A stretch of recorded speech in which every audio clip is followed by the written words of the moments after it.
ओम नमो भगवते वासुदेवाय।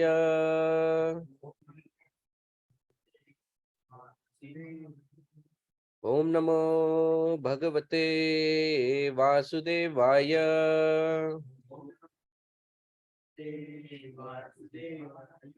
नारायणं नमस्कृत्यं नरं चैव नरोत्तमं देवीं सरस्वतीं व्यासं ततो जयमुदीरये। कृष्णाय वासुदेवाय देवकीनन्दनाय च नन्दगोपकुमाराय गोविंदाय नमो नमः। मंगलाचरण करेंगे। ओम अज्ञानतिमिरान्धस्य ज्ञानाञ्जनशलाकया चक्षुरुन्मिलितं येन तस्मै श्रीगुरुवे नमः। श्रीचैतन्यमनोभीष्टं स्थापितं येन भूतले स्वयं रूप कदा मह्यं ददाति स्वपदान्तिकम्। वन्देऽहं श्रीगुरु श्रीयुतापदकमलं श्रीगुरून् वैष्णवांश्च श्रीरूपं साग्रजातां सहगना रघुनाथान्वितं तं सजीवं साद्वैतं सावधूतं परिजना सहितं कृष्ण चैतन्यदेवं श्रीराधा कृष्ण पदान् सहगना ललिता श्रीविशाखान्वितं नमो विष्णुपादाय कृष्णप्रेष्ठाय भूतले श्रीमते भक्तिवेदांत स्वामी निति नामिने नमस्ते सारस्वते देवे गौरवाणी प्रचारिणे निर्विशेष शून्यवादी पाश्चात्य देश तारिणे नमो महावदन्याय कृष्ण प्रेम प्रदायते कृष्णाय कृष्ण चैतन्य नामिने गौर त्विषे नमः। हे कृष्णा करुणा सिंधु दीनबंधु जगतपते गोपेशा गोपिका कांत राधा कांत नमोस्तुते तप्त कांचन गौरांगी राधे वृंदावनेश्वरी वृषभानुसुते देवी प्रणमामि हरिप्रिये वाञ्छाकल्पतरुभ्यश्च कृपा सिन्धुभैव च पतितानां पावनेभ्यो वैष्णवेभ्यो नमो नमः। जय श्री कृष्ण चैतन्य प्रभु नित्यानंद श्री अद्वैत गदाधर श्रीवासादि गौर भक्त वृंद हरे कृष्णा कृष्णा कृष्णा हरे हरे हरे राम राम राम हरे हरे। हुक्म करोति वाचालं पंगुं लंघयते गिरिं यत्कृपातमहं वन्दे श्रीगुरुं दीनतारिणम्।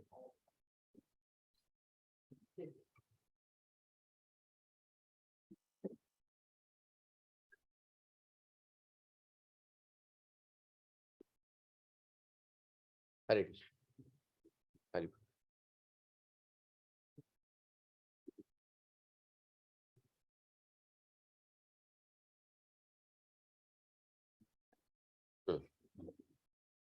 सो पिछली बार हम लोगों ने कुंती महारानी की प्रार्थनाओं की शुरुआत की थी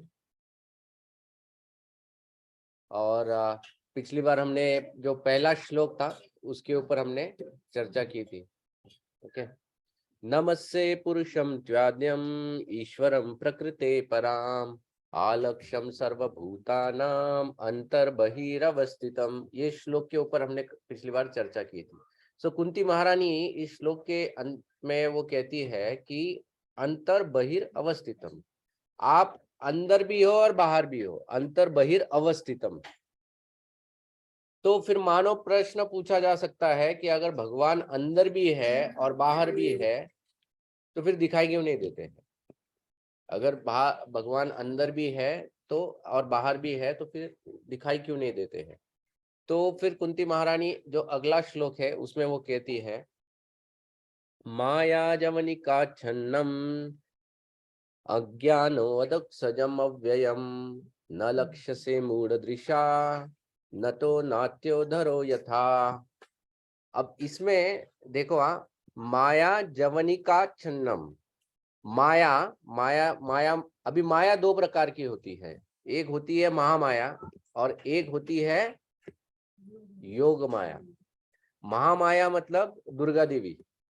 महामाया वो होती है जो हमको भ्रम में डालती है, और योग माया वो होती है जो भगवान को और भगवान के जो शुद्ध भक्त होते हैं उनको वो कभी कभी भ्रम में डालती है। ओके, वो किस लिए डालती है? ताकि वो लीला का आनंद ले सके। ओके माता जी, if you want you can sit up also wherever you are comfortable. ठीक है, तो ऐसी दो प्रकार की माया होती है। अब यहाँ पर कुंती महारानी कह रही है माया जवनी का छन्नम। माया ने एक जवनी मतलब एक कर्टन, एक पर्दा डाल दिया है, एक पर्दे से ढक दिया है। किसको ढका है? एक तो हमको ढक देती है, कभी कभी भगवान को ढक देती है। लेकिन भगवान को ढकना वैसे देखा जाए तो उसी प्रकार से जैसे सूरज को ढकना है। सूरज को कोई ढक सकता है क्या? नहीं ढक सकता है। लेकिन फिर भी बादल जब आ जाते हैं तो ऐसे प्रतीत होता है कि सूरज ढक गया है, लेकिन बादल सूरज को नहीं ढकते हैं, बादल हमारी दृष्टि को ढकते हैं। हमारी दृष्टि को ढकते हैं, इसलिए हमको सूरज नहीं दिखाई देता है। मान लो कभी कभी ऐसा होता है, देखो पूना में भी हमेशा हर जगह बारिश एक साथ नहीं होती है। कभी कोई बोलता है अरे हड़पसर में नहीं हुई बारिश, तो इधर बोलता है वानवड़ी में हो गई। तो वानवड़ी वाला अगर वो सूरज को देखेगा तो उसको शायद नहीं दिखेगा, हड़पसर वाला देखेगा तो उसको दिख जाएगा सूरज, क्योंकि हमको बादलों ने ढक लिया है। राइट? तो भगवान को कभी माया ढक नहीं सकती है एक्चुअली। ओके, तो कुंती महारानी यहाँ पर जो कह रही है माया जवनी का छन्नम, ओके, क्यों नहीं ढक सकती है? तो वो कहते अधोक सजम, भगवान आप जो हो वो माया के परे हो। भगवत गीता में भी श्लोक आता है ना, भगवान क्या कहते हैं भगवत गीता में? कौन सा श्लोक है? माया माया के ऊपर भगवान बोलते मैं माया का अधिपति हूँ। मम माया दुरतया, क्या है वो श्लोक? दैवी ही ईश गुणमयी मम माया दुरतया, है ना? तो भगवान ने कहा है कि ये जो माया है ये मेरी माया है, लेकिन वो आ, उसको पार करना बहुत कठिन है। सामान्य किसी भी व्यक्ति को उस माया को पार करना बहुत कठिन है। लेकिन माम एव ही प्रपद्यन्ते माया मेतम तरंति ते, जो मेरी शरण लेगा वो माया से तर जाएगा, मतलब माया उसको कुछ नहीं करेगी। जैसे हम लोग कभी कभी उदाहरण देते हैं कि मान लो कोई बड़ा बंगला है, उस बंगले में एक बहुत बड़ा कुत्ता है ना? तो वैसे तो उस बंगले में प्रवेश करना बहुत कठिन हो जाता है, क्योंकि वो कुत्ता जो है वो कुत्ता किसी को वहां पर आने नहीं देगा, बहुत कठिन हो जाता है। लेकिन अगर मालिक पहचान का है और तुम अगर बंगले में प्रवेश करोगे तो कुत्ता अगर तुम्हारे ऊपर झपटने को भी अगर आएगा तो मालिक बोलेगा ए, तो वो कुत्ता शांत हो जाता है, उधर एकदम साइड में हो जाता है, वो एकदम चुप बैठ जाएगा। तो वैसे ही माया भले ही वो इस जीवात्माओं को त्रसित करती है, लेकिन वही माया जब भगवान जब आदेश अगर देंगे तो वो माया उनको कुछ नहीं करेगी। लेकिन ऐसे कौन लोग रहते हैं? माया मेतम तरंतिते, कौन? माँ में वही प्रपद्यन्ते, जो मेरी शरण लेते हैं। ओके, तो अभी भगवान की शरण लेना इतना आसान नहीं है।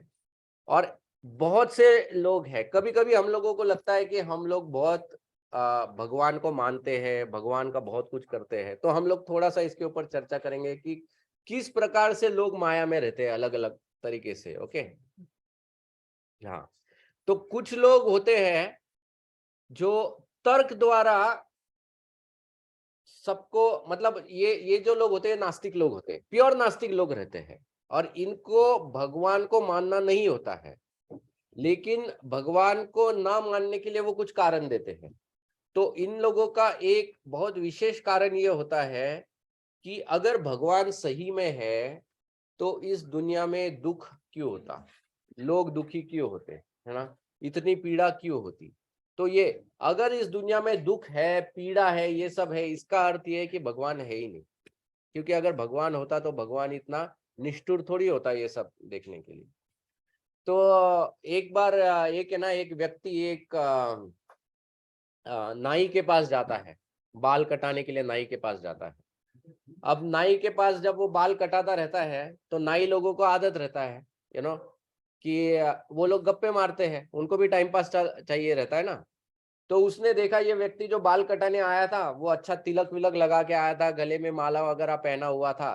तो नाई ने कहा, अरे बाबा ये आप पता नहीं आप लोग कैसे ये भगवान भगवान मान लेते हो, हम लोग तो कभी किसी ने देखा नहीं है और मैं तो नहीं मानता भगवान को। तो वो जो बाल कटाने आया था उस व्यक्ति ने बहुत अलग अलग तरह से उसको समझाने की कोशिश की उसको, लेकिन ये बोला नहीं नहीं नहीं, देखो अगर भगवान होते तो इतना दुख पीड़ा होती नहीं, इतने कष्ट होते नहीं, ये वो ऐसा इतना लोग मैं देखता हूँ दुखी है, ये है वो है, मतलब भगवान नहीं है।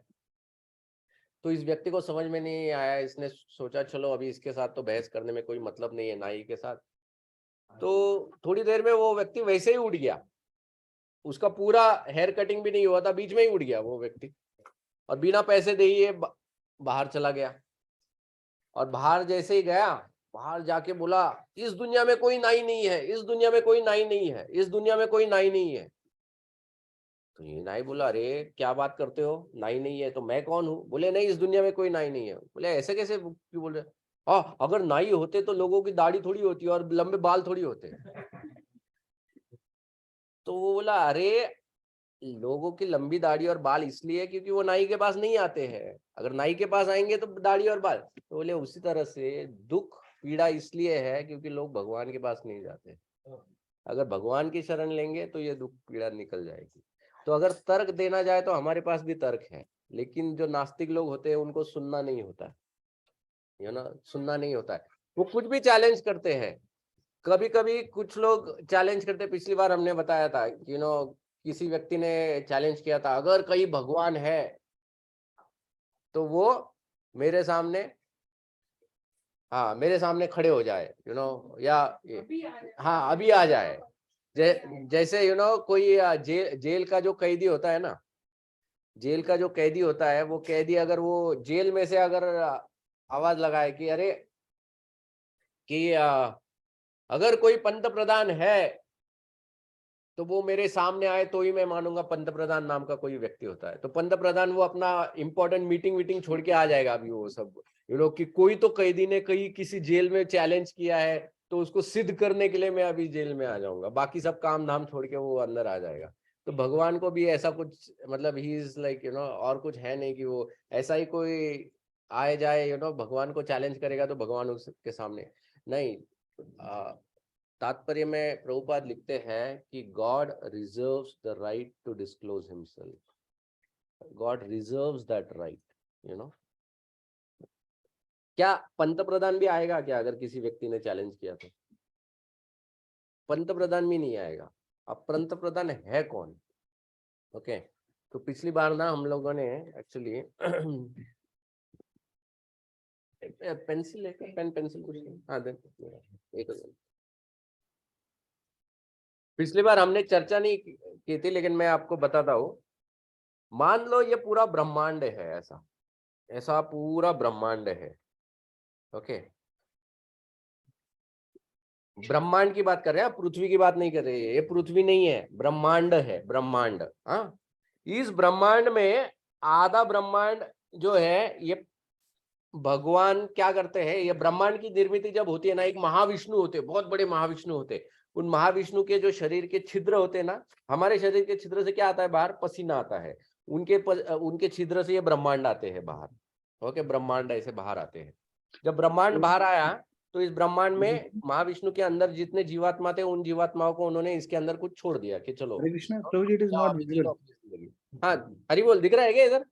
नहीं प्रभु जी, बिकॉज ब्लर फिल्टर की वजह से विजिबल नहीं है। एक्चुअली मैंने इतना क्लियरली ड्रॉ भी नहीं किया, एक मिनट। हाँ, आपको फिल्टर रिमूव करना पड़ेगा, वीडियो फिल्टर। रुको रुको रुको रुको, क्या क्या फिल्टर? वीडियो फिल्टर है आपका ब्लर, उसकी वजह हाँ से। हाँ हाँ हाँ, सॉरी सॉरी सॉरी सॉरी, हाँ ब्लर माय बैकग्राउंड को निकालना पड़ेगा ना। हाँ, दिख रहा है क्या? हाँ, ये ऐसा, ठीक है।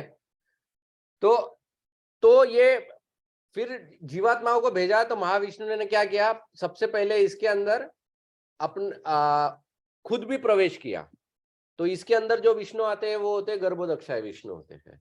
ये जो गर्भोदक्षाय विष्णु होते हैं वो देखते हैं कि इस ब्रह्मांड में मैं किधर बैठूं, कोई जगह है ही नहीं, तो बोलते हैं चलो मैं एक पानी का टब बना देता हूँ। तो पानी का टब के लिए पानी कहाँ से लाएंगे, तो उनका ही जो पसीना होता है उस पसीने से आधे ब्रह्मांड को वो भर देते हैं।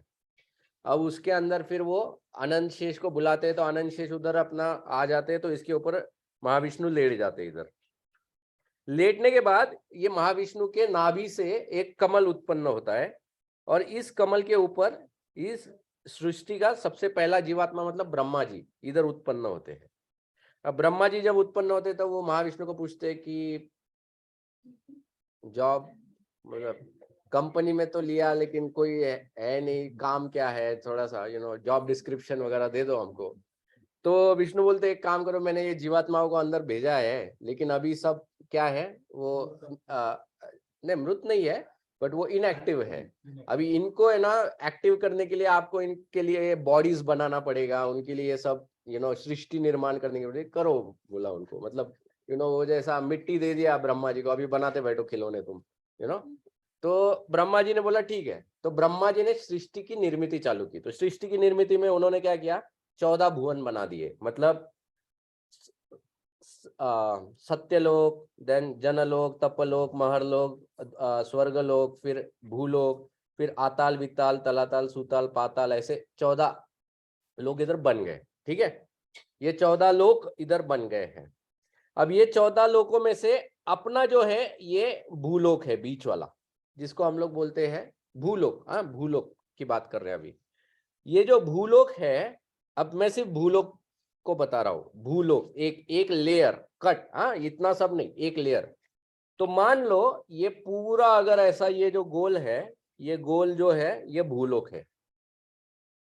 अब इस भूलोक में बताया गया है कि इस भूलोक में सबसे सेंटर में यहाँ पर एक पर्वत है जिसको सुमेरु पर्वत कहा जाता है। ये सुमेरु पर्वत जो है ये कम से कम 1,00,000 योजन इतना बड़ा है, और पूरा सुवर्ण का बना हुआ है, गोल्ड का माउंटेन। अगर कोई इधर गोल्ड का व्यापारी है तो उसको अगर आप पूछोगे तो वो गोल्ड का व्यापारी बताएगा कि गोल्ड के टाइप्स होते हैं। जो गोल्ड आप लोग पहनते हो ना, ये अमालगमेटेड गोल्ड होता है, प्योर नहीं होता है ये। This is a alloy type, amalgamation से बनता है। लेकिन माउंट मेरू का भी गोल्ड आता है कभी कभी, you get that's a very purest form of gold. उसमें भी टाइप्स होते हैं एक्चुअली। एनीवेज, तो ये माउंट मेरू जो है, ये माउंट मेरू के इधर इस पूरे भूलोक के 9 वर्ष बनाए गए हैं। एक्चुअली सॉरी, मैं थोड़ा सा एक पार्ट मिस हो गया मेरा, मिल गया है, पढ़ा है। अरे जय हरि बोल, मुझे 2 मिनट देना, मैं मार्कर और बोर्ड लेके आता हूँ।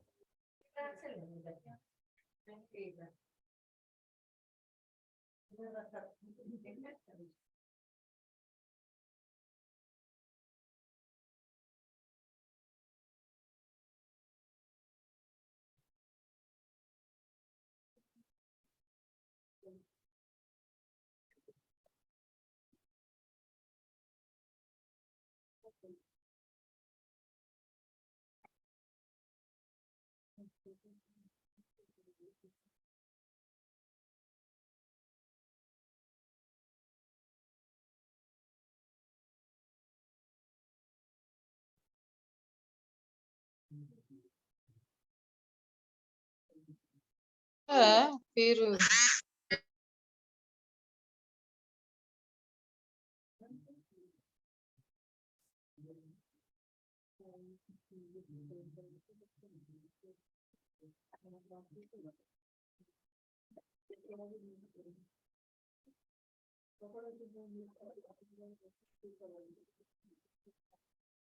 ये दिख रहा है ना इधर, ऑनलाइन भी दिख रहा है ना डिवोटीज को?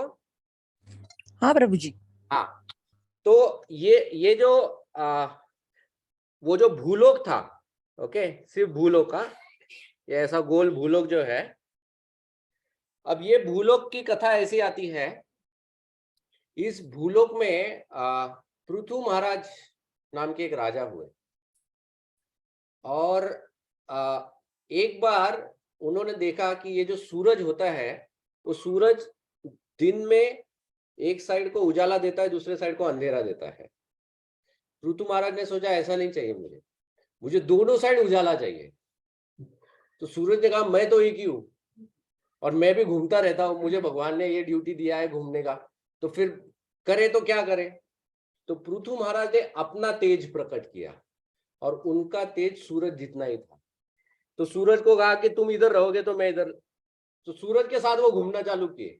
जैसे सूरज अपने रथ पे घूमते थे, इसके ऑपोजिट ये घूमते थे, तो पूरे ब्रह्मांड को वो रोशनी दे रहे थे। तो जब पृथु महाराज जब ऐसे चल रहे थे तो पृथु महाराज ने क्या किया, इस पूरे भूलोक के उन्होंने 7 पार्ट कर दिए। उनके रथ के पहिए के वजह से 7 विभाग हो गए। ओके, एक ऐसा एक, फिर तो ये लैंड है और ये जो है इधर जो है ये समुद्र बन गया। तो इधर पानी का समुद्र मतलब सॉल्ट वाटर ओशन हो गया। फिर वापस इधर एक लैंड आया, फिर इधर एक ओशन आ गया। ओके, फिर लैंड आया, फिर ओशन आ गया। ऐसे 7 बार किया। तो इसमें से एक लैंड जो है सॉल्ट वाटर ओशन, ये हम लोग जानते हैं, ये पृथ्वी वाला नहीं है, पृथ्वी के आजू बाजू में। वैसे ही दूसरा ओशन जो है, एक घी का ओशन है, एक दूध का ओशन है, एक हनी का ओशन है, ऐसे अलग अलग 7 ओशंस बने हैं। ये सब भूलोक पे ही चल रहा है अभी भी। हाँ, भूलोक के बाहर हम लोग नहीं गए हैं। अब ये जो छोटा सा है ना अंदर का पार्ट, ये छोटा सा पार्ट, अभी इस छोटे से पार्ट को ध्यान रखना। ये पूरा भूलोक है, इस छोटे से पार्ट का अभी हम लोग वर्णन करेंगे। छोटा पार्ट क्या है, इसको कहते हैं जम्बू द्वीप। ये छोटा जो द्वीप है इसको कहा जाता है जम्बू द्वीप, अलग अलग द्वीप। अगर आप लोग कभी हवन यज्ञ में बैठे होंगे, आपके घर में कभी हवन यज्ञ किया है, तो उसमें कभी सुनो वो पुजारी क्या बोलता है। वो पुजारी, हाँ, क्या होता है एक्चुअली यज्ञ में जो रहता है ना, यज्ञ में अनुष्ठान, जब हवन में वो सब चीजें जाता है तो वो ऊपर जाता है देवताओं को। फिर देवता लोग उधर से पूछते हैं एड्रेस किधर भेजना है, तो इसलिए इसको एड्रेस बताना पड़ता है। तो फिर वो बताता है जम्बू द्वीपे भारत वर्षे भारत खंडे, एंड देन वो आपको पूछता है कि आपके घर का एड्रेस क्या है, and then he will utter that also. मतलब उनको वो पता चलता है, अच्छा link link link link link. तो वैसे ही भूलोक में से जम्बू द्वीप, मतलब देवता को बोलेगा इधर बीच में कहीं मत जाना, इधर आओ सीधा जम्बू द्वीप में। अब जम्बू द्वीप में किधर आना है,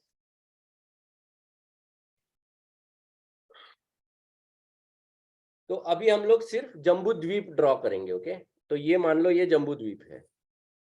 वैसे देखा जाए तो पूरे ब्रह्मांड में वो इतना सा है, ब्रह्मांड भी नहीं, हाँ पूरे भूलोक में इतना सा है, क्योंकि पूरे ब्रह्मांड में भूलोक इतना सा है, लेकिन उसमें जम्बू द्वीप उतना सा है। अब ये जम्बू द्वीप के सेंटर में आता है सुमेरु पर्वत। वो 1 लाख योजन है, मतलब 13 लाख किलोमीटर इतना ऊंचा है। जो अपने पृथ्वी का सबसे बड़ा माउंट एवरेस्ट जो है ना, वो कितना ऊंचा है पता है किसी को? हाँ, 8000। ये 13 लाख, वो मीटर है, वो भी मीटर है, किलोमीटर भी नहीं। ये 13 लाख किलोमीटर है, मतलब यू कैन इमेजिन क्या हाइट होगा उसका, सुमेरु पर्वत का। अब ये सुमेरु तो पर्वत के इधर क्या हो गया था कि ये जो भरत महाराज जो थे ना, ऋषभदेव, नॉट ऋषभदेव, भरत महाराज के 9 पुत्र हुए। अब वो 9 पुत्रों ने बोला कि पापा हमको अलग अलग फैमिली बनाना है। तो भरत महाराज ने कहा देख बेटा, मेरा तो पूरा जम्बू द्वीप है, तो अब जम्बू द्वीप में तुम बंटवारा कर लो। तो 9 पुत्रों ने क्या किया, इस पूरे जम्बू द्वीप के 9 वर्ष बनाए हैं। तो वो 9 वर्ष ऐसे कुछ तो आते हैं, 1 2, ये 3 वर्ष हो गए, 1 2 3, फिर 4 5 6, सो 4 5 6 7 8 9, 7 8 9, ऐसे ये 9 वर्ष आ गए। तो ये जो 9 वर्ष है, इस जम्बू द्वीप में 9 वर्ष है अलग अलग। ओके, से बड़े बड़े हैं।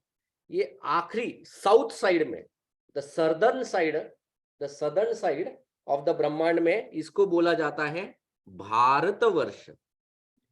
इसको बोला जाता है भारतवर्ष, ये छोटा वाला। ओके, ये इधर फिर बाद में बहुत डिटेल से, मतलब कॉस्मोलॉजी में जाएंगे तो बहुत डिटेल से हिमालय ये वो सब कुछ इधर अलग अलग जगह पे है, तो वो हम लोग अभी उसमें नहीं जाएंगे। अब ये जो भारतवर्ष है, इस भारतवर्ष में 9 खंड किए गए थे। भारतवर्ष में 9 खंड किए गए। तो इस भारतवर्ष के 1 2 3 4, और ये 9 खंड इतने बड़े हैं, इतने बड़े हैं कि शास्त्र में बताया जाता है कि कोई भी व्यक्ति उसके जीवन काल में एक खंड से दूसरे खंड में जा नहीं सकता है। और इस भारतवर्ष के अंत में, मतलब इस भूलोक में नहीं, इस भूलोक के भी बाहर, मतलब यहाँ पर जो अपना पानी जो है, इस पानी में अलग अलग द्वीप हैं, अलग अलग द्वीप है, अलग अलग शेप के। उसमें से एक ही द्वीप बहुत सुंदर द्वीप है जिसको सुदर्शन द्वीप कहा जाता है। सुदर्शन द्वीप वो छोटा है, सबसे छोटा है वो सुदर्शन द्वीप, मतलब अपना पृथ्वी है। देखो पहले मैंने वो गोले में छोटा सा गोला निकाला, वो छोटा गोला ये है। अब इस छोटे से गोले में इसके इतने पार्ट्स है, उसमें से ये है, ये पृथ्वी है। ये पृथ्वी में फिर एक देश है भारत, वो कितना छोटा है हम जानते हैं, बिकॉज पृथ्वी में ही 71% वाटर है, बाकी 29% लैंड है, या 74 व्हाटएवर जो भी है, राइट। तो उसमें से, वो लैंड में से भी एक छोटा पार्ट इंडिया है। उस इंडिया में भी हम लोग कहीं तो रहते हैं, और हमको एक प्रकार का घमंड होता है कि मैं भी कुछ हूँ, right. We feel we are something, right. तो मैं ये बताने की कोशिश किया था कि जिस विष्णु की बात की है, जिनके छिद्र में से ब्रह्मांड निकलते हैं, वो विष्णु जो है ना, वो भगवान के अंशों का अंश है एकदम। मतलब इतने अंश, इतने अंश है, उसमें से जो लास्ट अंश है वो महाविष्णु है, और उनमें से फिर बाद में ये आया है एक्चुअली, राइट। तो पता चलता है कि हम लोग कहां पर हैं।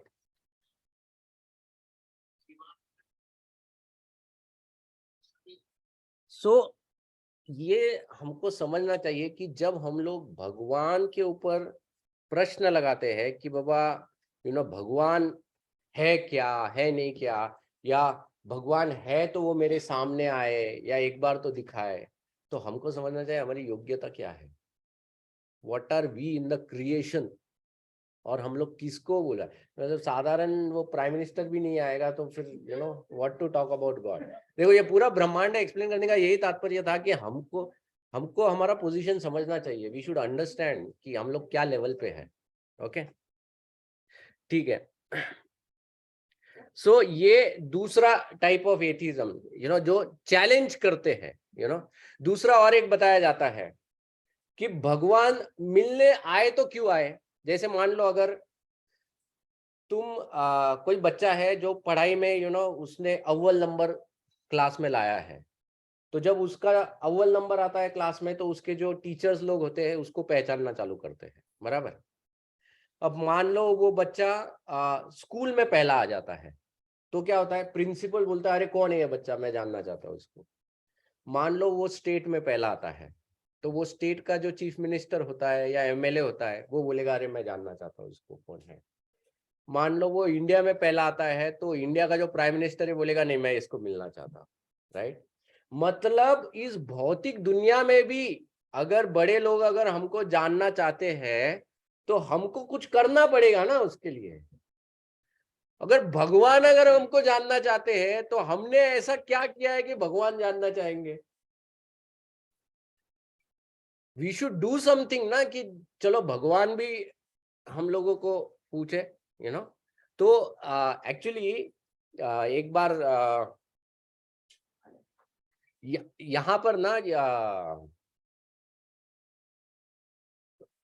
प्रभुपाद महामाया का रोल बताते हैं। सो कुंती महारानी कहती है माया जवनिका छन्नम, राइट, कि माया का एक आवरण का पर्दा है।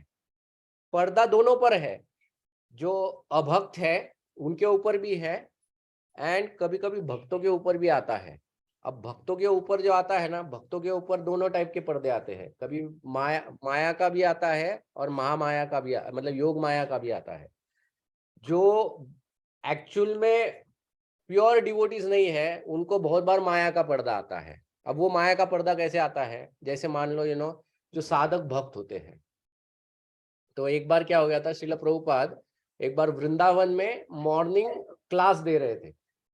जब मॉर्निंग क्लास देने प्रभुपाद आए और व्यास आसन पे बैठे, तो प्रभुपाद ने देखा अरे डिवोटीज ही नहीं है, मतलब बहुत कम डिवोटीज थे क्लास में। तो प्रभुपाद ने पूछा किधर गए सब डिवोटीज? तो उन्होंने कहा प्रभुपाद वो लोग वृंदावन में अलग अलग वनों में गए हैं, एक्चुअली अलग अलग ही। तो प्रभुपाद ने कहा कि डू दे थिंक कि they can find Krishna in the bushes of Vrindavan, कि तुम अलग अलग वन में जाके तुमको वहां पे कृष्णा मिलने वाले हैं क्या? कृष्णा कैसे आएंगे? कृष्णा कब प्रकट होते हैं? जब तुम ऐसा कार्य करो जिससे वो प्रसन्न हो। So when you here from a pure devotee, जब एक शुद्ध भक्त से की वाणी से जब तुम सुनते हो और भगवान की कुछ सेवा करते हो, तब कृष्णा प्रसन्न होंगे, तब तुम्हारे सामने आएंगे, नहीं तो नहीं आएंगे, है ना। जैसे एक कथा बताई जाती है। एक बार ना एक ऐसे ही प्रवचन चल रहा था, और वो प्रवचन में एक चोर आके बैठ जाता है। वो प्रवचन पे एक चोर आता है और वो प्रवचन में बैठता है, और वो जो महात्मा है वो प्रवचन देते रहते हैं भगवान श्री कृष्ण के बारे में। मान लो एक श्लोक है, मैं श्रीमद् भागवतम में से ये 44वां अध्याय है, उसमें से 14वां श्लोक है।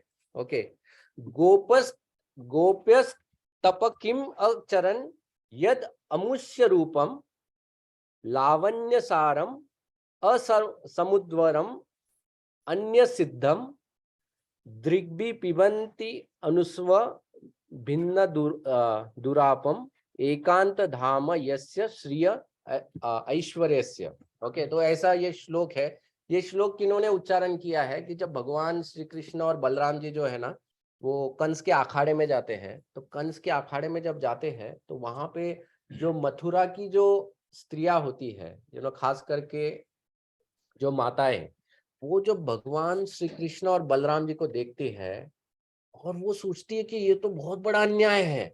मतलब इतने सुकुमार, इतने नाजुक बालक, और इनका युद्ध किसके साथ कंस ने लगवाया है? तो ये चाणूर, मुष्टिक, ऐसे जो बहुत बड़े बड़े तगड़े जो पहलवान है, इनके साथ इनका युद्ध, ये तो बहुत गलत बात है। तो वो कहती है कि देखो कितना हमारा दुर्भाग्य है। हमारा सौभाग्य ये है कि हमको इनको देखने को मिल रहा है, लेकिन हमारा दुर्भाग्य ये है कि हम लोग इनको ऐसी स्थिति में देख रहे हैं कि जहां पर पीड़ा है।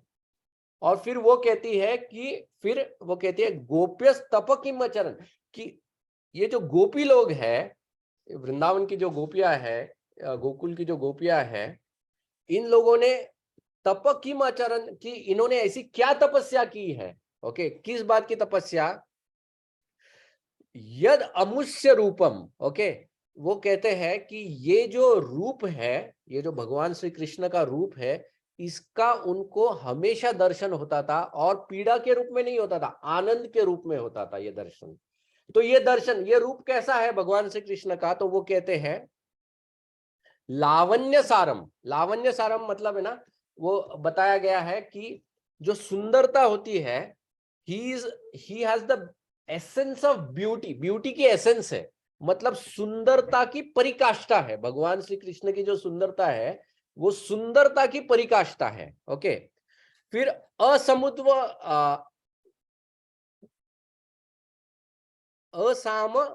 ऊर्ध्वम, मतलब इसकी किसी के साथ तुलना नहीं की जा सकती है। नो वन इज इक्वल, मतलब इससे परे तो छोड़ ही दो, इसके समान भी कोई नहीं है, इतने भगवान सुंदर है। ओके, फिर बताया है अनन्य सिद्धम। अनन्य सिद्धम का अर्थ यह है कि कभी कभी क्या होता है कि जैसे हम लोग सिनेमा में देखते हैं कि जो एक्टर होता है, एक्ट्रेस होते हैं, वो भी सुंदर दिखते हैं। लेकिन वो सुंदर कैसे दिखते हैं? उनके ऊपर बहुत मेकअप लोता पोता रहता है ना, बहुत कुछ ऐसा समटाइम्स कभी कभी फिर ऐसे इंटरनेट या मैगजीन पे उनका असली रूप देख के आता है। फिर वो पता चलता है अरे ये कौन है, ये वही है जो सिनेमा में दिखता है। तो बेसिकली क्या है, there beauty is dependent on something, कि वो कैसा ड्रेस पहनते हैं या कैसे गहने पहनते हैं, ये सबसे उनकी सुंदरता डिफाइन होती है। लेकिन भगवान श्री कृष्ण का वो बताया है कि वो जो है वो अनन्य सिद्धम है। अनन्य सिद्धम मतलब उनकी सुंदरता को और किसी की जरूरत नहीं है, उल्टी उनकी सुंदरता ऐसी है कि वो और किसी भी चीज को सुंदर बना सकती है। ओके, और फिर वो कहते हैं दृग्भि पिबंती अनुस्वा भिन्नमम, वो कहते हैं कि दृग्भि मतलब इनकी सुंदरता ऐसी है कि जिसको देखने से, भगवान की सुंदरता ऐसी है जिसको देखने से अनुस्वा भिन्नम पिबंती, जो मन की जो इच्छा है वो इच्छा और बढ़ जाती है।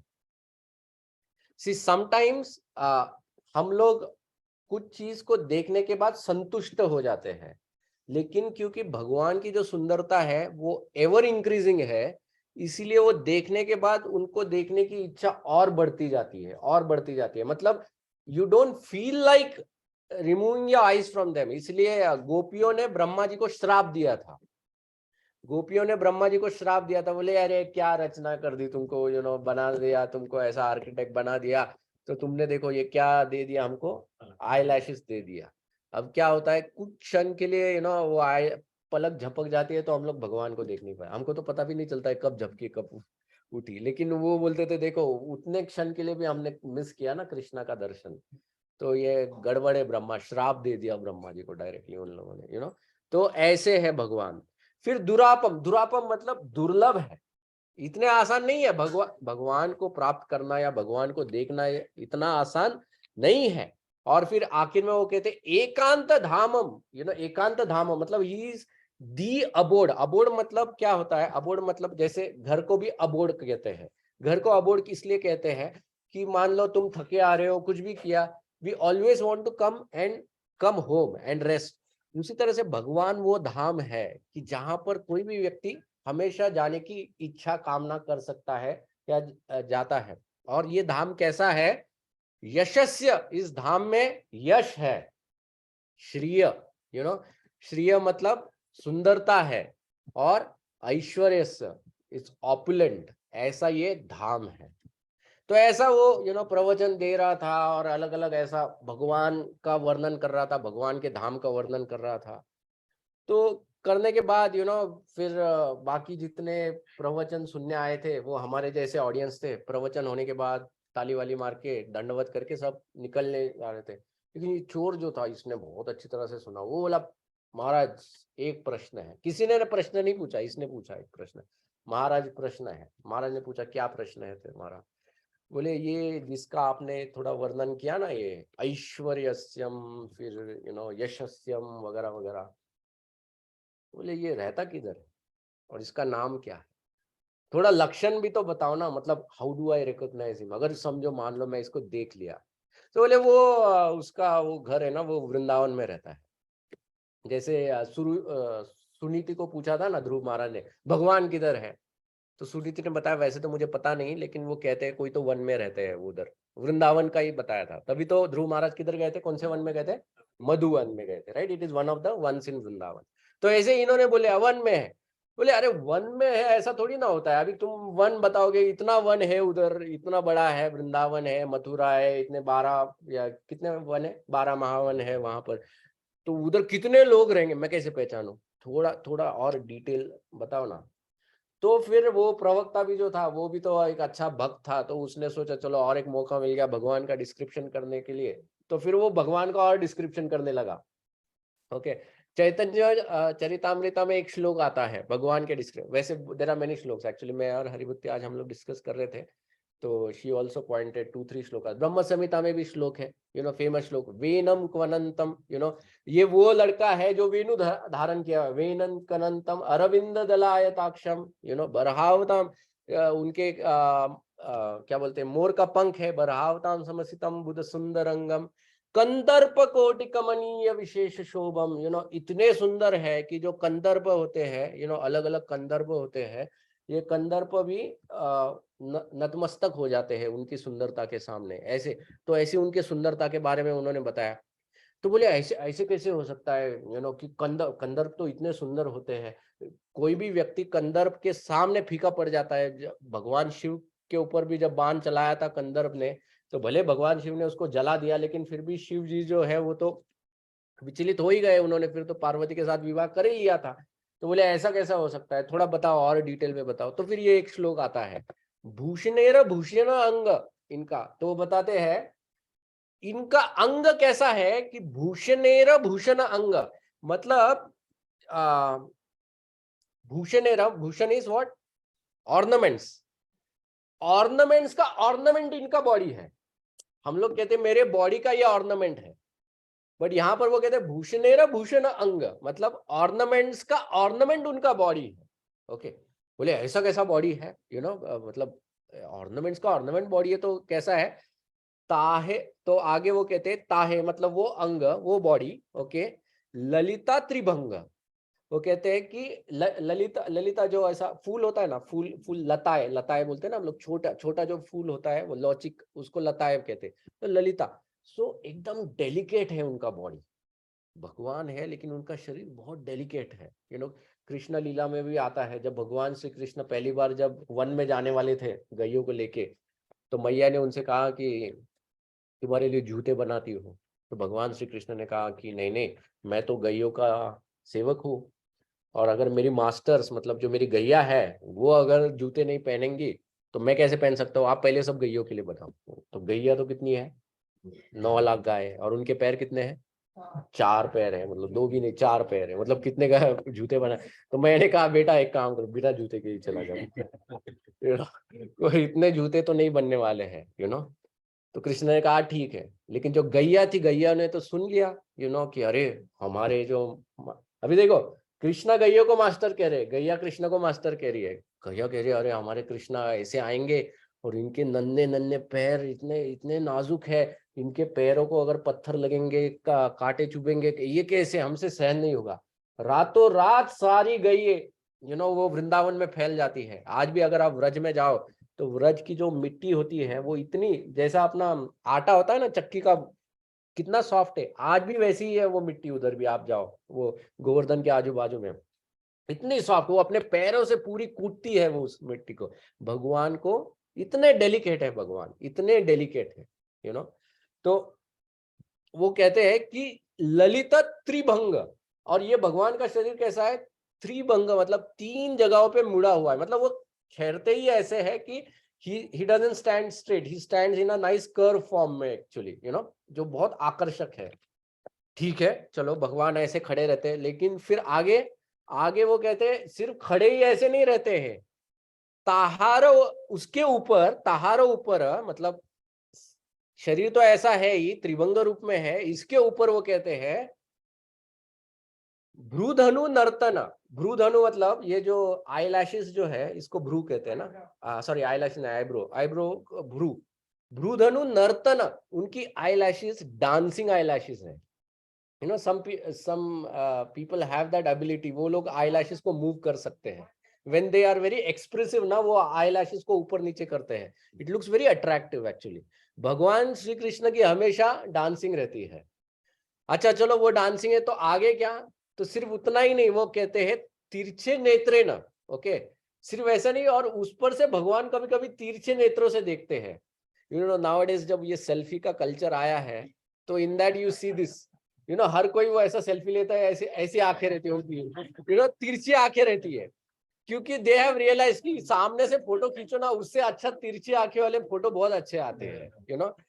तो वही भगवान जब तिरछे नेत्र ना, जब भगवान तिरछे नेत्र करते हैं तो वो कहते हैं तार दृढ़ संदन, मतलब मान लो किसी दृढ़ व्यक्ति ने एक बाण के ऊपर धनुष को धारण किया है, और जब भगवान अपने तिरछे नेत्रों का जब बाण चलाते हैं ना, तो वो कहते हैं विंदे, मतलब वो छिंद कर देता है किसको, राधा रानी के मन को, राधा गोपी गण मन। ऐसे भगवान श्री कृष्ण है। तो ऐसा पूरा वर्णन दे दिया इस चोर को कि देखो ऐसा अगर तुमको वो लड़का दिखा, मतलब वो श्री कृष्ण है। अब चोर का हेतु क्या था, चोरी करना। उसने सुना था अरे ऐसा ऐश्वर्यशाली है, इसको एक बार पकड़ लो तो लाइफ बन गया, काइंड ऑफ। तो उसने सोचा चलो अभी इसको पकड़ लेते, लेकिन इसका वर्णन, इसको पहचानना भी है ना, तो कंटिन्यूसली चलते जा रहा था, चलते जा रहा था। उस वक्त तो कोई घोड़ा गाड़ी वगैरह कुछ ये नहीं था, चोर था, और चलते जा रहा था और पढ़ा लिखा नहीं था, तो नोटबुक में कहीं लिखा नहीं था, तो इसलिए जो भी बताया था स्मरण करते करते जा रहा था कि चलो सर के ऊपर मोर का पंख है, नाम गोपाल है, कमर में बांसुरी है, कमल जैसा शरीर है, ये है गोलोक है, ये कंटिन्यूसली स्मरण करते करते करते करते करते वैसे वो गया वृंदावन। अब जब कोई व्यक्ति भगवान का ऐसा स्मरण करता है तो इसका वर्णन श्रीमद् भागवतम में नारद मुनि बताते हैं। नारद मुनि श्रीमद् भागवतम के 7वें स्कंद में बताते हैं, कामाद द्वेषाद भयाद स्नेहाद, वो बताते हैं, ये युधिष्ठिर महाराज की सभा में बताते हैं। युधिष्ठिर महाराज ने पूछा था नारद मुनि को कि ये जो शिशुपाल है ये ऐसा द्वेषी व्यक्ति था, इसने इतना भगवान को गालियां दिया, इतना भगवान को गालियां दिया, तो भी भगवान ने इसका उद्धार कैसे किया, तो भी ये उद्धार होने के योग्य कैसे बना।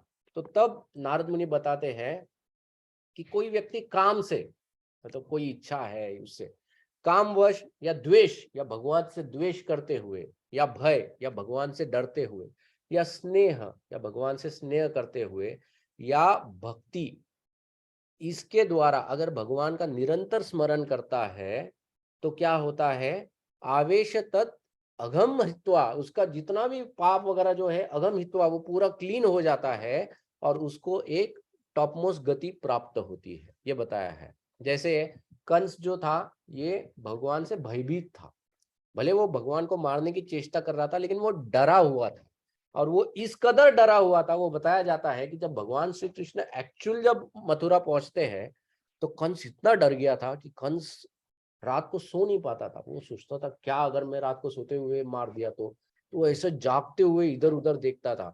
उसके जो सिपाही होते थे ना उनको भी गौर से देखता था, ये कृष्ण तो नहीं है ना, हर जगह वो कृष्ण देखता था। अगर पानी भी उसको कोई देता था तो वो उसके अंदर ढूंढता था कि वो मछली के रूप में तो नहीं है ना अंदर गलती से।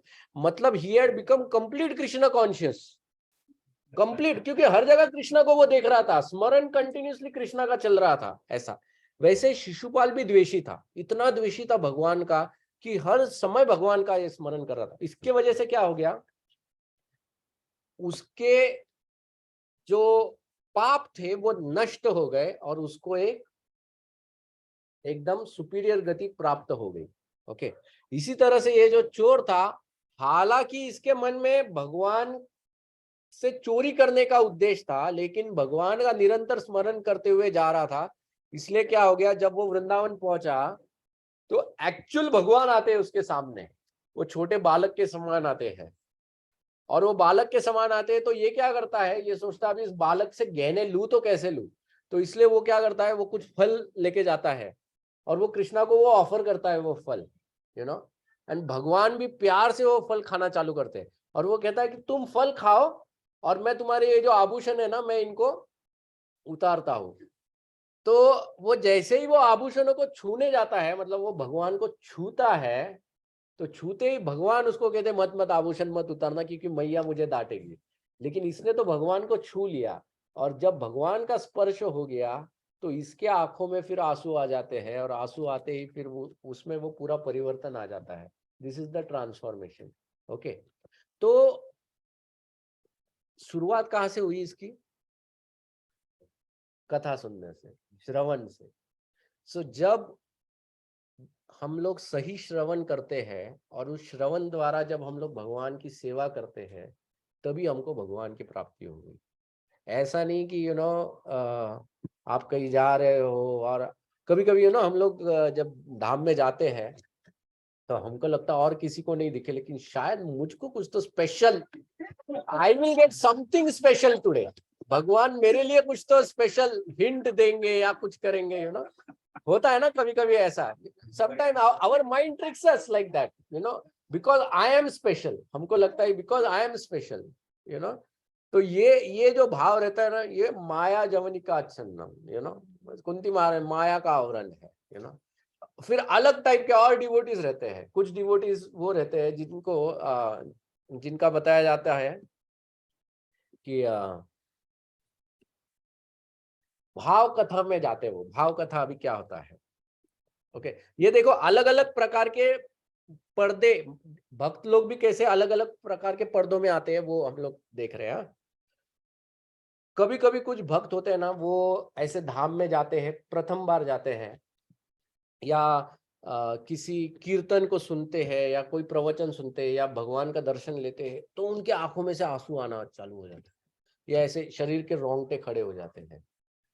तो फिर भक्त को लगता है कि लो, हो गया मैं शुद्ध, मैं इधर आया तुरंत, आई एम प्योर। एक बार ऐसे ही एक नया डिवोटी था, वो राधेश्याम प्रभु के पास गया और उन्होंने कहा, प्रभु जी यस्टरडे जब मैं कीर्तन सुन रहा था प्रभु जी, मेरे आंखों में से बहुत आंसू आए प्रभु जी। तो राधेश्याम प्रभु ने कुछ नहीं कहा उसको। फिर उसने कहा अरे, प्रभु जी ने रिएक्शन ही नहीं दिया। फिर उसने कहा, लेकिन प्रभु जी मैंने सुना है जब ये लक्षण आते हैं मतलब प्योर डिवोटी रहते हैं। प्रभु जी आपको कुछ ऐसे लगता है क्या? मतलब ही is giving hint to Radheshyam Prabhu कि you call me pure devotee. तो राधेश्याम प्रभु ने कहा कि one thing is sure, you are not pure devotee. तो उसका तो पूरा वो ऐसा ऊपर से नीचे गिर गया, वो ऐसा धूप करके। तो फिर राधेश्याम प्रभु ने कहा, देखो, उन्होंने कहा तुम कॉलेज में पढ़ते हो? बोले हाँ प्रभु जी। मान लो तुम अगर फेल हो जाओगे तो रोओगे क्या? बोले नेचुरली प्रभु जी, अगर फेल हो जाऊंगा तो रोऊंगा मैं। तो बोले जो शुद्ध भक्त होता है ना, वो भगवान के अलावा और किसी के लिए नहीं रोता है। दिस प्रूव्स दैट कभी तुम माया में रोते हो, कभी इधर रोते हो। ओके, तुम्हारे जो इमोशंस है ना, वो इधर इधर इधर चलते हैं। तो इसको कहा जाता है भाव कथा। He calls it fast to cry and fast to dry. You know, जल्दी रोना और जल्दी सूखना, fast to cry and fast to dry. Okay, ये माया है, ये माया है। एक बार एक रति आभास भी होता है। You know, there is something called as रति आभास। रति आभास मतलब क्या? जो रति होती है भगवान के प्रति, जो रति उत्पन्न होनी होती है, उस रति का सिर्फ एक आभास होता है। आभास क्यों होता है? क्योंकि सामने वाला शुद्ध है। जैसे एक बार अकबर जो थे वो तानसेन के साथ गए थे एक प्रोग्राम अटेंड करने के लिए। वो प्रोग्राम था मीराबाई का भजन चल रहा था। जब मीराबाई भजन गा रही थी तो अकबर के आंखों में से आंसू ऐसे रुक ही नहीं रहे थे, उनके शरीर के रोंगटे खड़े हो रहे थे। पूरा प्रोग्राम खत्म होने के बाद अकबर तानसेन के साथ वापस जब जा रहे थे, अकबर ने कहा, तानसेन आज मीराबाई ऐसा गा रही थी तो मुझे आंखों में आंसू आ रहे थे। बोले, तानसेन तुम इतना सुंदर गाते हो, लेकिन कभी तुम गाते हो मुझे ऐसा हो नहीं आता है। तो तानसेन ने कहा, महाराज वो भगवान के लिए गा रही थी, मैं आपके लिए गाता हूँ। तो अंतर है ना, मतलब रति आभास। आपको जो आभास हो रहा है वो रति आभास है। वो it is the symptoms of that pure devotee. वो सिर्फ आपके ऊपर प्रकट हो रहे हैं, लेकिन एक्चुअल में वो प्योर है, आप नहीं। यू नो, ऐसा। तो उसी तरह से हमारे साथ भी कभी कभी ऐसा होता है कि कोई प्योर डिवोटी, प्योर सन्यासी बहुत सुंदर कीर्तन करता है और इधर हमारे आंखों से आंसू आते हैं और हमको लगता है हमारे अंदर प्योरिटी है, पर हमारा नहीं है प्योरिटी, वो प्योरिटी उसका है। कभी कभी सिर्फ एक डिवोटीज का समूह देखकर ही मन में एक रोमांच उत्पन्न हो जाता है, या कभी कभी भगवान के विग्रह को देख के ही एक रोमांच उत्पन्न होता है। जैसे कभी if you see specially Jagannath Puri में रथ यात्रा के वक्त जब जगन्नाथ जी जब बाहर आते हैं दरवाजे से, जिस ऐश्वर्य के साथ उनको बाहर लाया जाता है, वो आवाज और वो भाव, ये देखकर कभी कभी ऐसा लिटरली आंखों में आंसू आ जाता है। बट वो आंसू जो होते हैं वो रति आभास है। मतलब ही इज गॉड, वो डिवोटीज प्योर है, लेकिन उसका एक इफेक्ट हमारे ऊपर होता है। वो जाने के बाद फिर हम लोग अभी खाना किधर मिलेगा, सवेरे से लाइन में खड़े होते, फिर सब रति वती गायब हो जाती है तब। करेक्ट? तब कोई रति वती कुछ नहीं रहती है। तुरंत फिर हम लोग उधर वहां पे ढूंढना चालू करते हैं, अब प्रसाद कौन बांटेगा, किधर मिलेगा, वगैरह वगैरह। तो ये जो होता है ये रति आभास होता है। इसीलिए हम भक्तों को, ठीक है, sometimes we experience this, it is very nice, but हमको उसमें बहना नहीं है, हमको हमारी साधना पे ध्यान देना है और कभी भी इस गलत फहमी में नहीं रहना है कि हम लोग शुद्ध भक्त बन गए हैं। ओके, तो माया जवनी का छन्नम। ओके, ये कुंती महारानी समझा रही है कि माया भगवान आप भले ही अंदर और बाहर हो लेकिन दिखाई नहीं देते। क्यों नहीं दिखाई देते हो? क्योंकि एक तो वो लोग होते हैं जो नास्तिक होते हैं, तो उनके ऊपर पर्दा बनाया, माया का पर्दा है, और जो भक्त होते हैं उनके ऊपर भी आता है। कभी कभी भगवान के ऊपर भी माया अपना ये करती है, लेकिन वो महामाया होती है। अब जैसे कृष्ण लीला में वो जो अघासुर की कथा आती है, अघासुर की कथा में जब भगवान श्री कृष्ण वो ग्वाल बालकों को बोलते हैं कि तुम आगे मत जाना, उसके मुंह में मत जाना, लेकिन भगवान कुछ बोलने से पहले ये सब लोग अंदर जाते हैं, और अंदर जाने के बाद भगवान बाहर खड़े रहकर सोचते हैं, विचार करते हैं कि अब मैं क्या करूं। तो भगवान का सोचना कोई पूछ सकता है, अरे भगवान को सोचने की क्या आवश्यकता है। तो ये जो है, sometimes God forgets he is God out of love, that is Mahamaya का इफेक्ट होता है। तो वरना वो लीला कर ही नहीं पाएंगे। या कभी कभी जो देवी देवता रहते हैं, जो भगवान को जानते हैं, उनके ऊपर महामाया पर्दा करती है, उनके ऊपर महामाया पर्दा करती है। जैसे ये जो स्टोरी है, हाँ, सो कुंती महारानी उसके लिए बताती है, नटो नाट्य धरो यथा, कि भगवान पर्दा किस लिए आता है, क्योंकि जैसा एक नट होता है, स्टेज पर एक नट होता है, वो नट जब अलग मेकअप करता है तो वो समझ में नहीं आता है कि वो है या नहीं। आई टेल यू, ये 2009 की बात है, 2009 की बात है। हम लोग क्या है, आरवड़े, हाँ, आरवड़े का टेम्पल ओपनिंग था। तो वो टेम्पल ओपनिंग में ना, उधर इन लोगों ने लोकनाथ स्वामी महाराज वहां पर थे, तो डिवोटीज ने वहां पर रामायण का ड्रामा सेट किया था। तो उसमें मेरी सिस्टर और मेरे ब्रदर इन लॉ, वो लोग राम सीता का रोल कर रहे थे, एंड बाकी भी बहुत डिवोटीज थे, अपने पूना के डिवोटीज, रादर पूना के डिवोटीज ने वो पूरा ड्रामा सेट किया था। तो कुछ काम था, इसलिए मैं उधर स्टेज के पीछे गया, क्योंकि अभी तक ड्रामा शुरू नहीं हुआ था। तो ये इन लोगों का मेकअप वेकअप चल रहा था, मैं पीछे गया, स्टेज के पीछे गया, मेरे सिस्टर को ढूंढने के लिए गया। तो उतने में वो प्रभु जी आए, बोले अरे प्रभु, वो जो एक कैरेक्टर है वो है नहीं, आज एब्सेंट है, तो आप करोगे क्या ड्रामा। मैं बोला प्रभु, मेरे को कोई एक्टिंग आता नहीं है, और ये डायलॉग वायलॉग मुझे कुछ पता नहीं। बोले परफेक्ट हो प्रभु जी, वैसे भी हमको सिपाही चाहिए उधर। ऐसा है, कोई बिना बोलने वाला ही कैरेक्टर चाहिए। तो मैंने कहा ठीक है भैया, मतलब अभी क्या ना, पहचान के डिवोटी ना भी नहीं बोल सकते, बोलते हाँ ठीक है ठीक है। तो फिर वो जो ये जो अपना सीता के पिता जो रहते हैं जनक महाराज, हाँ, जनक महाराज के जो दो सिपाही होते हैं ना, उसमें से एक सिपाही मेरे को बना दिया उन्होंने। फिर बना दिया तो फिर उन्होंने पूरा वो मेकअप किया मुझे, ऐसा वो मुस्टैच बनाया, वो विग लगा दिया सर के ऊपर वगैरह, ऐसा। उतने में मेरी मम्मी आई पीछे, और मेरी माँ पीछे आती है और मुझसे ही पूछती है, उदय को देखा क्या। मैं बोला अरे मयू, फिर मुझे पता चला अरे मैंने तो मेकअप किया है, इसलिए माँ ने पहचाना नहीं मुझे। तो नटो नाट्य, तो देखो अपने साथ भी ऐसा होता है। तो भगवान के साथ सो भगवान जब ड्रामा करते हैं ना, इसीलिए जब भगवान ने राम का ड्रामा किया तो दुर्गा माता भी फंस गई उसमें। शी ऑल्सो थॉट अरे ये कौन ऐसा आसक्त तो पुरुष है जो स्त्री के पीछे इतना लोटपोट रो रहा है करके, so she also got confuse. वही भगवान ने जब इसका मोहिनी का रूप धारण कर लिया तो शिव जी फंस गए उसके इसमें। वही भगवान ने जब एक गोप का ड्रामा किया तो ब्रह्मा जी ऊपर से फंस गए। तो जब भगवान नटो नाट्यो, तो जब भगवान इस प्रकार से रूप धारण करते हैं तो कुंती महारानी कहती है इसलिए भगवान आप पहचान में नहीं आ रहे हैं।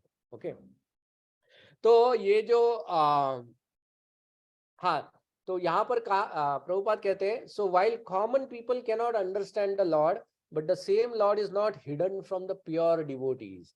यही भगवान जब ड्रामा करते हैं, लेकिन जो शुद्ध भक्त होते हैं उनके ऊपर वो इमीडिएटली भगवान को पहचान लेते हैं, उनको उसका ये नहीं होता। जैसे प्रहलाद महाराज जो थे, जब भगवान नरसिंह बन के वहां पर आए, पर्दे इसमें से पिलर से बाहर निकले, सब लोग डर रहे थे, उसके पिताजी तो कांपते कांपते मर गए उधर, लेकिन और देवता लोग भी डर रहे थे।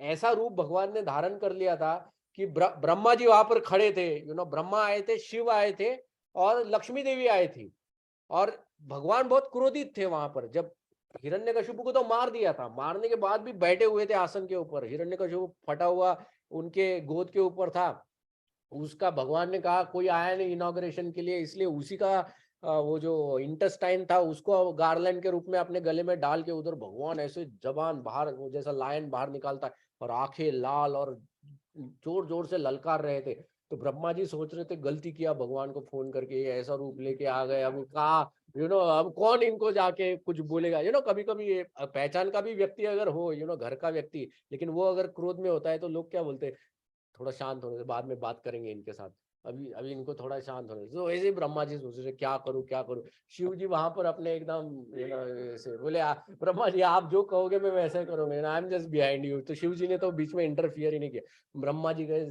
अपने लक्ष्मी देवी के पास गए, बोले आपके हस्बैंड ने कुछ डू समथिंग।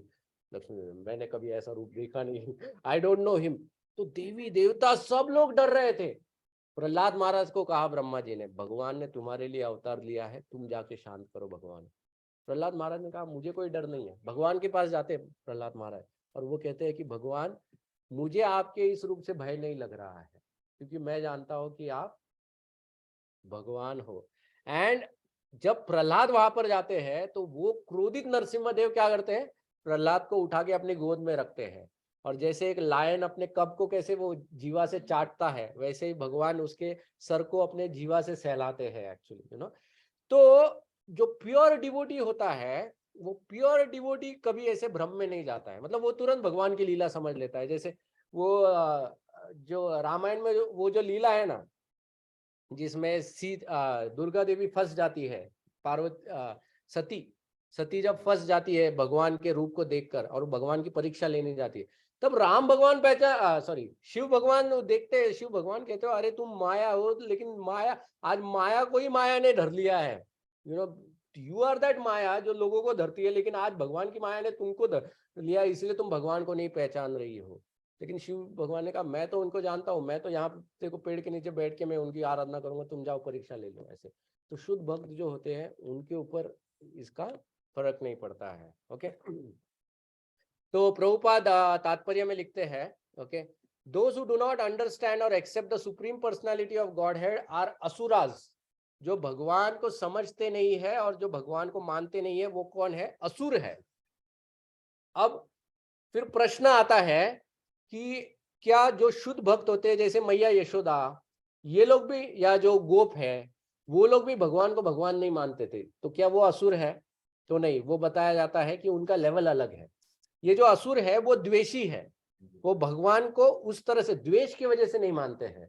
और ये जो थे, ये लोग भगवान को प्रेम के वजह से भगवान नहीं ये करते, राइट। लेकिन यही लोग जब कोई बड़ा संकट आता था तो जाते थे भगवान के पास।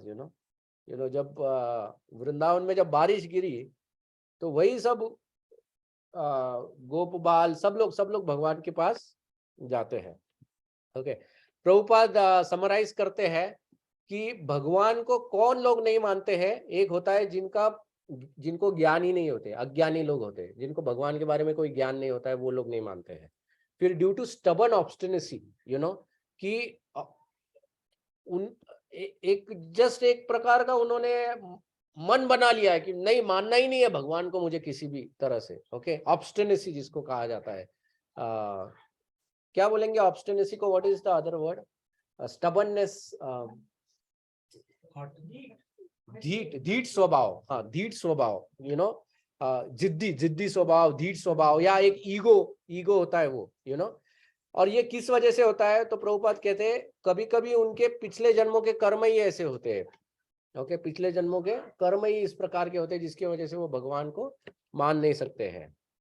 ओके, और फिर आखिर में फिर प्रभुपाद लिखते हैं, फिर ये जो लोग होते हैं ये लोग भगवान को कैसे समझे या कैसे मान सकते हैं? तो Prabhupada says they may begin to recognize the authority of the Lord by visiting places of worship, जैसे temples। जब भगवान के जो ऐसे जगहें होती है, अगर जब ऐसे लोग वहां पर जाएंगे तो वहां पर ऑटोमेटिकली फिर उनकी जो श्रद्धा है वो डेवलप हो जाएगी और फिर वो लोग भी भगवान को मानना चालू करेंगे। और फिर वो आगे कहते हैं Prabhupada, here about him from authorities in Holi places. देखो, धाम में जाने का ये पर्पस होना चाहिए कि वहां पे जो साधु है उन साधुओं से सुनना चाहिए। ओके, ये नहीं कि हम लोग उधर टूरिज्म करने के लिए चले जाए कि ये टाइम मैंने ये देखा वो देखा वो देखा, ठीक है, जगहों पे दर्शन करो, वो नहीं है। बट महत्वपूर्ण चीज ये है कि हम लोग वहां पर साधुओं से सुनना चाहिए। Okay, and then he says bowing down before the lord, नमस्ते पुरुषम त्वाद्यम, जो कुंती महारानी पहले कहते हैं ना कि भगवान को दंडवत करने से। ठीक है, तो यही जो है ये दूसरा श्लोक है जिसमें खास करके माया का आवरण किस प्रकार से ढक लेता है और भगवान को अपनी दृष्टि से ओझल कर देता है, इसके बारे में कुंती महारानी बता रही है। फिर तीसरा श्लोक आएगा जो अगली बार हम लोग करेंगे, कि जिसमें वो बताएंगी कि फिर ऐसे कौन है जिनको भगवान दिखते हैं, तो वो अगले श्लोक में वो आएगा। ठीक, तो यहीं पर हम लोग विराम देंगे। Will stop here. Anyone, any questions? किसी को कोई प्रश्न है जो चर्चा की हमने? भाव होता है, अष्ट सखी नहीं, अष्ट सात्विक भाव होता है। हाँ हाँ हाँ हाँ हाँ हाँ, वो भी भाव होता है ना, वो शुद्ध भक्तों में आता है। मैं बताया ना, देखो कैसा रहता है, कभी कभी कहीं आग लगी होती है ना, तो गर्मी हमको भी महसूस होती है, लेकिन इसका अर्थ ये नहीं आग हमारे अंदर लगी है।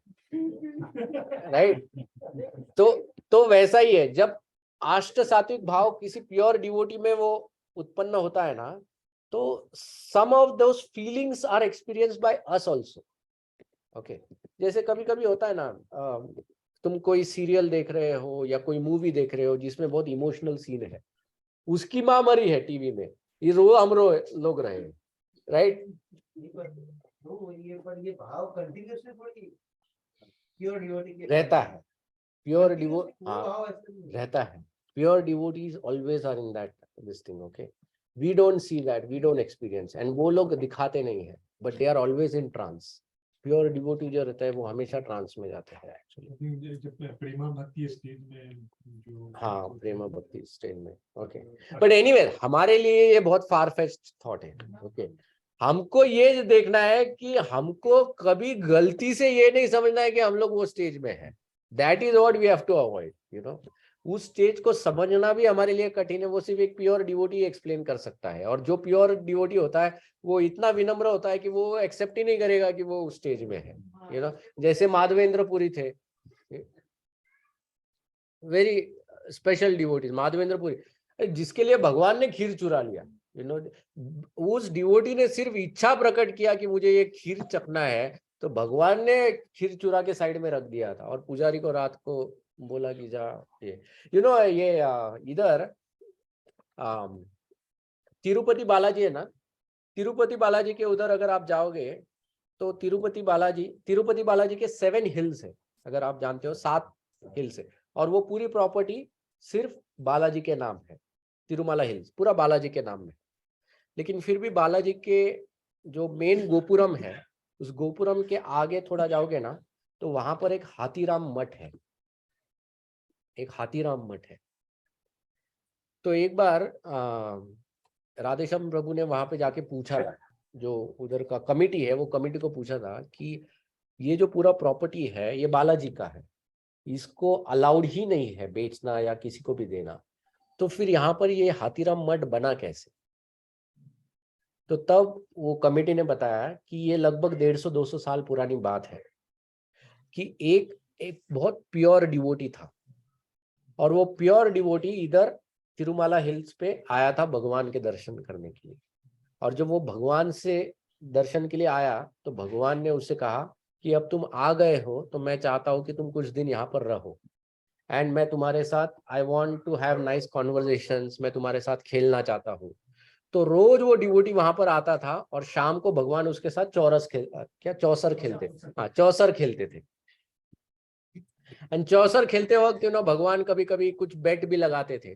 अब बेट लगाने का अर्थ ये नहीं कि जुआ खेल रहे थे भगवान, हमारे इसमें बेट लगाते मतलब जुआ खेलते हैं, लेकिन कभी कभी बेट लगाने का हेतु ये होता है कि तुम अगर फ्रेंडली मैच खेलोगे तो हारने वाला भी कुछ नहीं सोचता है कि चलो प्यार से हार जाता है, लेकिन जब बेट लगता है तो फिर एक उसमें एक स्पिरिट उतरता है वो खेलने में, और फिर जब कोई बहुत स्ट्रांग स्पिरिट से खेलता है तो उसको हराने में उतना ही मजा आता है। तो इसलिए भी ये, तो भगवान ने एक बार अपना वो जो ये रहता है ना कड़ा, वो कड़ा बेट लगाया था और हार गए तो वो उधर ही रह गया। वो मतलब ये हाथीराम के पास वो रह गया कड़ा, भगवान हार गए थे। दूसरे दिन पुजारी लोगों ने जब बालाजी का द्वार खोला तो देखा बालाजी के हाथ में कड़ा नहीं है।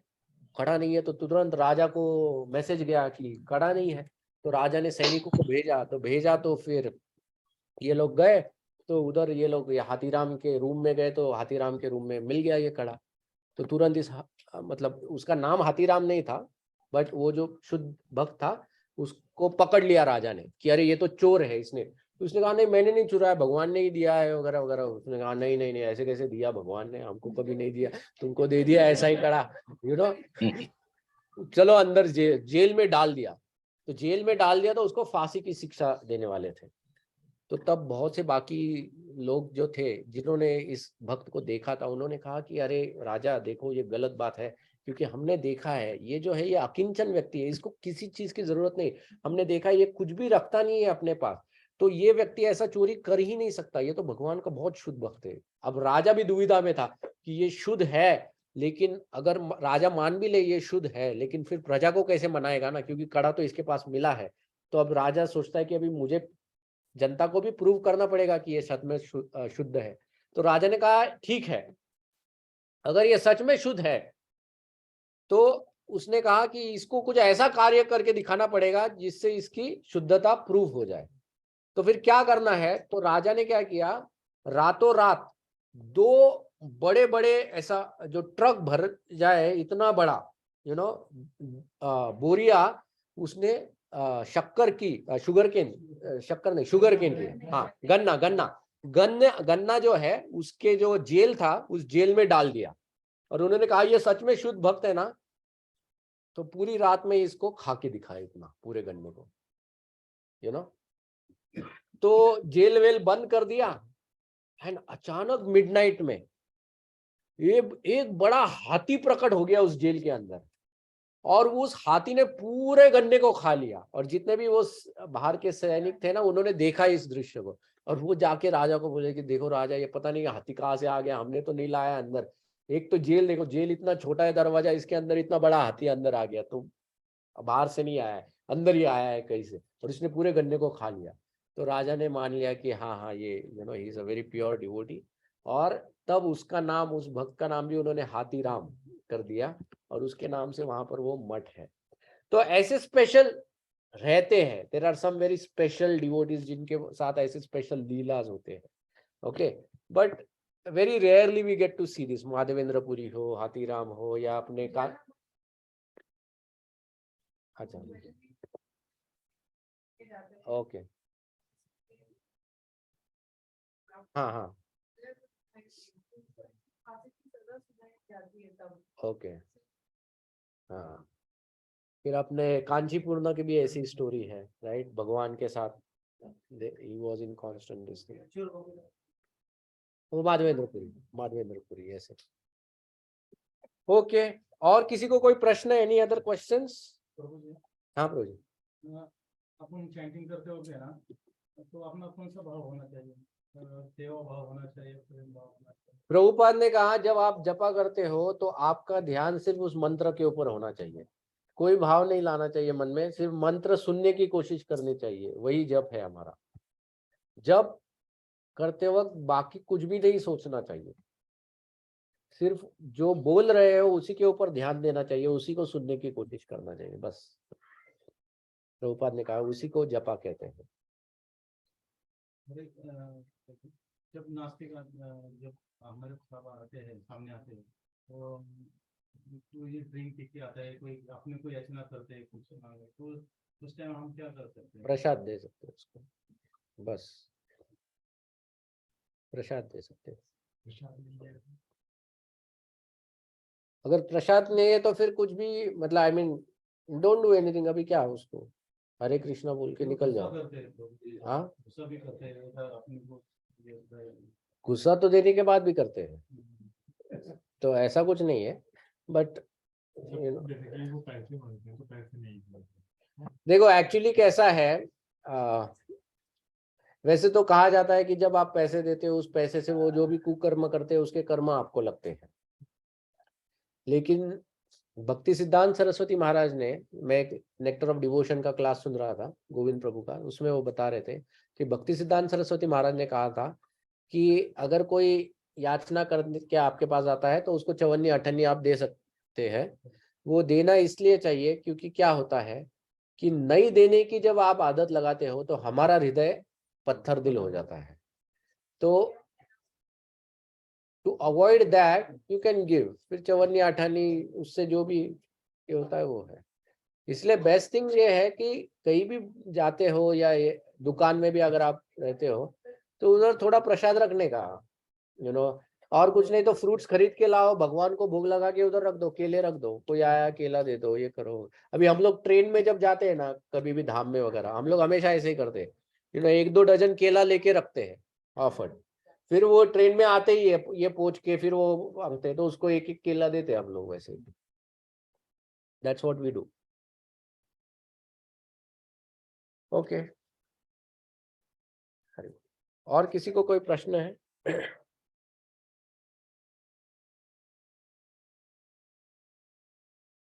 ठीक है। सो दूसरी एक इम्पोर्टेंट चीज, आप सब लोग जानते हो कि अभी मैराथन, बुक मैराथन चालू हो गया है, भगवत गीता का मैराथन चालू हो गया है। एंड हर मैराथन की तरह हम लोग इस मैराथन में भी श्रील प्रभुपाद की सेवा के लिए हम लोग बुक्स का वितरण करने का प्रयत्न करेंगे। Okay, so we will also try to distribute Bhagavad Gita, और हमको ये प्रयत्न करना चाहिए। एक्चुअली मैं आप लोगों को व्हाट्सएप के ऊपर एक वीडियो भेजूंगा गुरु महाराज का, आप में से कुछ भक्तों ने देख लिया भी होगा, लेकिन वो उस वीडियो में देखने लायक चीज ये है कि आप सब लोग जानते हैं कि गुरु महाराज का जो एज है अराउंड 78, हाँ 78, Guru Maharaj is as is 78। कुछ 1-1.5 हफ्ते पहले गुरु महाराज जब रूम से बाहर आ रहे थे तब गुरु महाराज वो जो रूम के बाहर का जो मैट होता है ना, उस मैट से ही स्लिप्ड, तो वो स्लिप होने की वजह से महाराज फेल ऑन फेस, मुंह के ऊपर गिरे, तो वो गिरने की वजह से महाराज को चोट आई, तो पूरा ये आंख जो है इधर क्लॉटिंग हो गया, एंड यहाँ पर सर के ऊपर है ना उनको स्टिचेस आ गए। ओके, तो if you see that video, उस वीडियो में आप देखोगे महाराज की ऐसी आंखें पूरी ऐसी काली काली हो गई है। अब हमारे साथ कैसे होता है कि जब हमको कुछ बीमारी आती है या कुछ आता है तो हम लोग क्या करते हैं कि हम लोग फिर we try to go easy with ourselves. हम लोग सोचते हैं कि चलो अभी सेवा वगैरह तो मैं नहीं कर सकता हूँ, तो मैं थोड़ा सा रीडिंग कर लूंगा या मेरे रूम में बैठ के प्रवचन सुन लूंगा या जपा कर लूंगा ऐसे।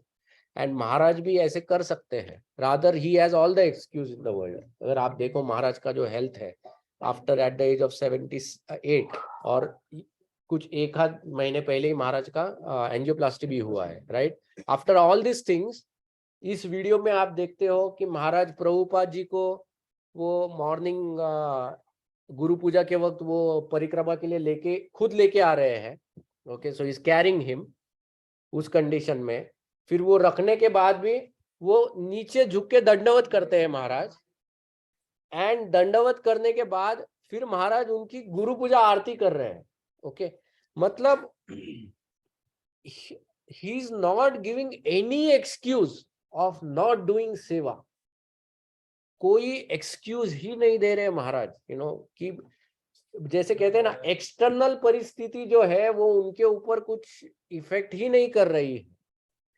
एंड जो शुद्ध भक्त हम लोग जिसको कहते हैं ना, ये शुद्ध भक्त के लक्षण होते हैं कि उसके ऊपर ये जो एक्सटर्नल परिस्थिति होती है ना वो इफेक्ट, और हमारी कंडीशन क्या होती है, हम लोग एक्सटर्नल परिस्थिति के लिए रुके रहते हैं, कब वो आए और हम बहाना बनाए उसका, तो हमको भी कोशिश करनी है, हम लोगों को अपने ओर से जितना एफर्ट डाल सके हमको करना है, हर साल की तरह।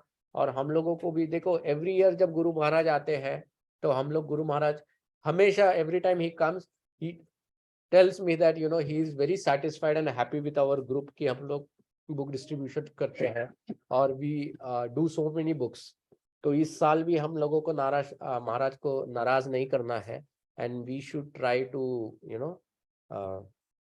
महाराज को प्रसन्न करने की कोशिश करनी चाहिए, अपनी ओर से प्रयत्न करना है। भगवान श्री कृष्ण ने भगवत गीता में कहा है कि वो व्यक्ति जो इस उपदेश को किसी को सुनाता है या बांटता है या गिफ्ट देता है, वो मेरे लिए बहुत प्रिय है। ये भगवान ने कहा है भगवत गीता में, 18वें अध्याय में आता है ये श्लोक, राइट। तो अगर हमको भी अगर भगवान की आंखों में प्रिय बनना है, हमारे गुरुजनों की आंखों में प्रिय बनना है, तो हमको इस सेवा को करने की अपनी ओर से प्रयत्न करना चाहिए। देखो, फल की आशा मत करो। डोंट थिंक कि वेदर आई एम सक्सेसफुल और नॉट सक्सेस, वो हमारे हाथ में नहीं है। लेकिन at the end of the day हम लोगों को ये तो इतना तो लगना चाहिए कि मैंने मेरी ओर से जो प्रयत्न कर सकता था मैंने वो किया है, and that is the best that we should do. ठीक है, तो इस साल भी हम लोग प्रयत्न करेंगे भगवत गीता वितरण का, एंड हर साल की तरह this year also we should try to hit or meet the target of 20,000 big books. Okay, so let's try. ठीक है, ओके, तो यहीं पर हम लोग विराम देंगे। हरे कृष्णा, हरि बोल, थैंक यू।